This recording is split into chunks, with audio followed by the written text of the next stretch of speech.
मंत्रिमंडल की बैठक में 12 महत्वपूर्ण निर्णय लिए गए और सबसे महत्वपूर्ण निर्णय जो राज्यवासियों को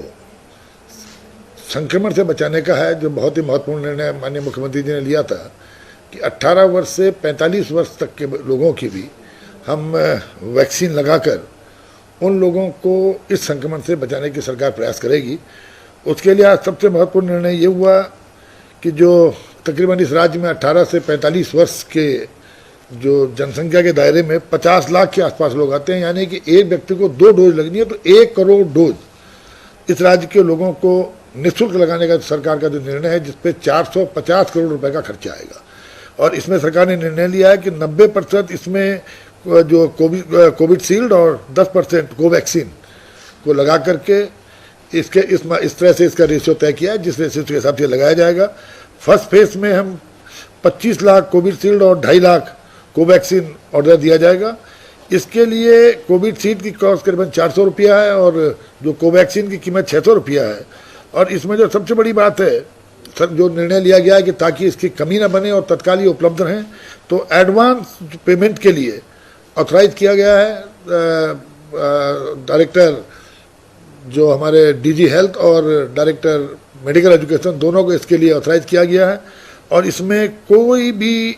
जो आपका अर्नेस्ट मनी और बैंक ड्राफ्ट को समाप्त करने का प्रावधान किया गया है, ताकि बहुत शीघ्र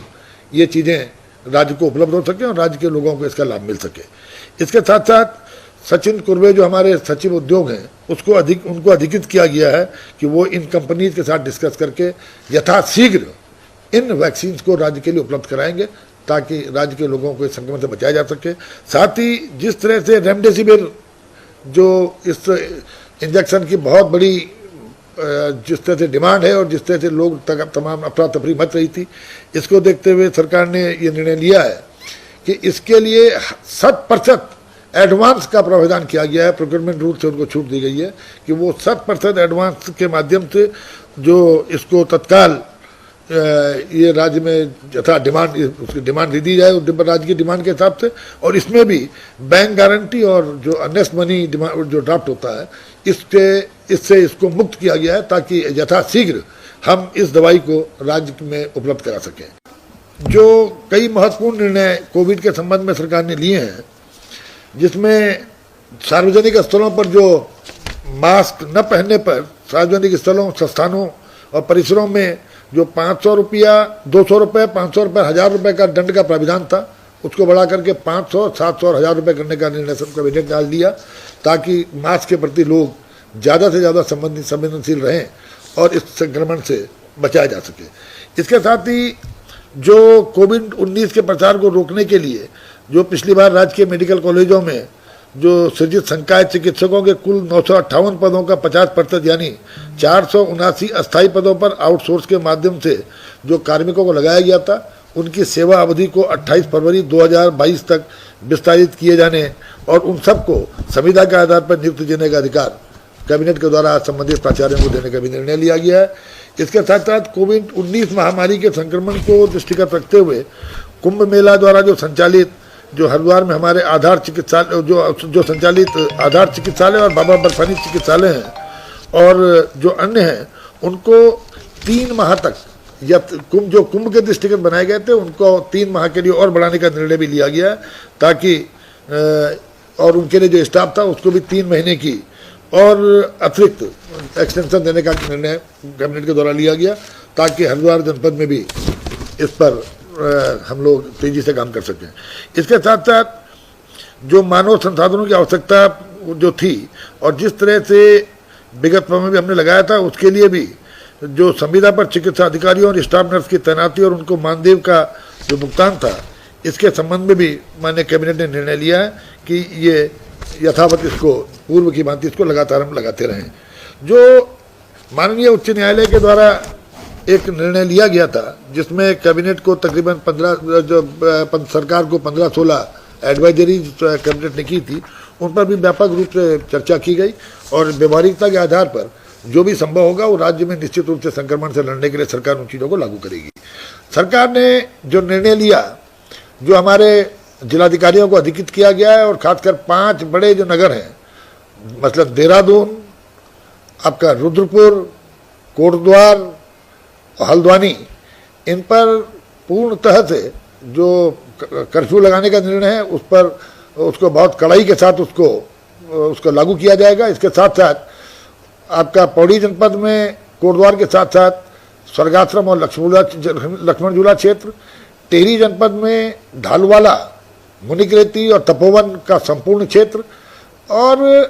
कुंभ के बाद, क्योंकि अभी कुंभ का चल रहा है, कल अंतिम स्नान है, उसके बाद निश्चित रूप से हरिद्वार के संबंध में भी ये इस तरह के निर्णय लिए जाएंगे जिसका अधिकार माननीय मुख्यमंत्री जी को दिया गया है। और आज सरकार इस बारे में कृत संकल्प है कि जो इस कर्फ्यू के दौरान उद्योगों पर कोई असर न पड़े, उद्योगों में काम करने वालों को बेरोक टोक उनको उनके औद्यानिक जो उनके संस्थान उन पर जाने दिया जाएगा। पत्रकार भाइयों के लिए, आप लोगों के लिए भी एक सूचना है कि आपके प्रेस कार्ड ही आपके लिए कर्फ्यू पास का काम करेंगे, ताकि आप बेरोक टोक इसके अपने जो कवरेज के लिए आपको कोई परेशानी ना हो, इसलिए आपके जो प्रेस कार्ड्स हैं वो पास का काम करेंगे। मजदूरों के आवागमन को मुक्त रखा गया है। मजदूर जो ताकि किसी तरह के निर्माण कार्य पे कोई रोक नहीं है, और हर तरह का किसी तरह का निर्माण कार्य प्रभावित न हो, इसका भी सरकार का मंत्रिमंडल ने निर्णय लिया, ताकि जहां एक ओर हम इस संक्रमण को रोकने में सफल हो सके, वहां दूसरी ओर हमारी व्यावसायिक गतिविधियों पर कोई असर न पड़े, व्यावसायिक गतिविधियां चलती रहें। इसके साथ साथ हमारे जो राज्य का पब्लिक जो डेबिट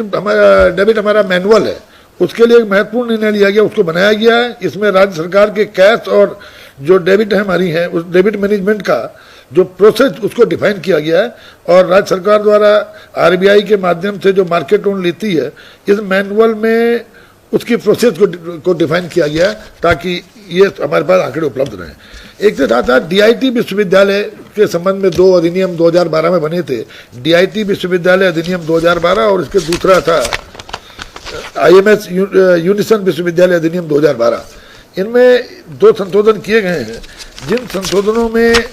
जहां पर institute of management studies 21 new cantt road, Hathibarkala, Dehradun लिखा गया है, उसमें संशोधन करने का निर्णय लिया। यूनिसन एजुकेशन फाउंडेशन, तृतीय तल प्रशासनिक ब्लॉक, आईएमएस यूनियन विश्वविद्यालय, ग्राम मक्कावाला, उत्तराखंड। इसके अलावा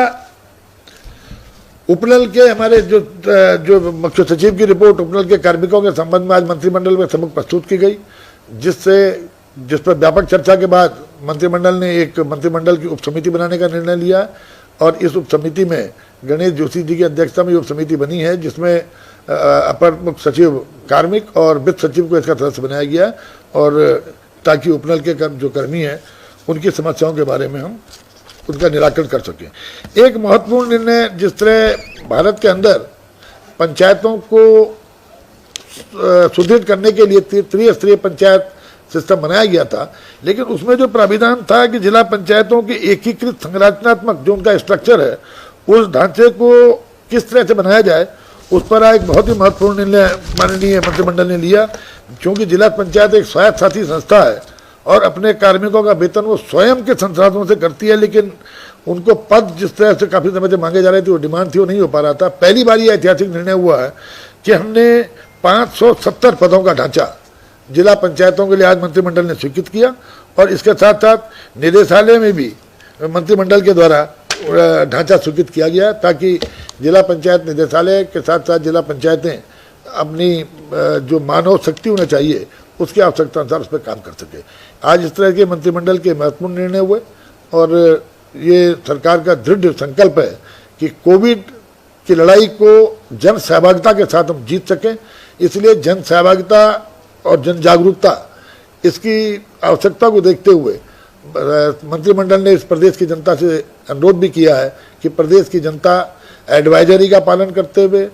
जो फिजिकल डिस्टेंसिंग के मानक को अपनाते हुए, मास्क पहनकर और कम से कम अपने बहुत आवश्यक काम पर बाहर निकले, ताकि इस कोविड की महामारी से हम जीत सकें। ये मंत्रिमंडल ने प्रदेश की जनता से अनुरोध किया।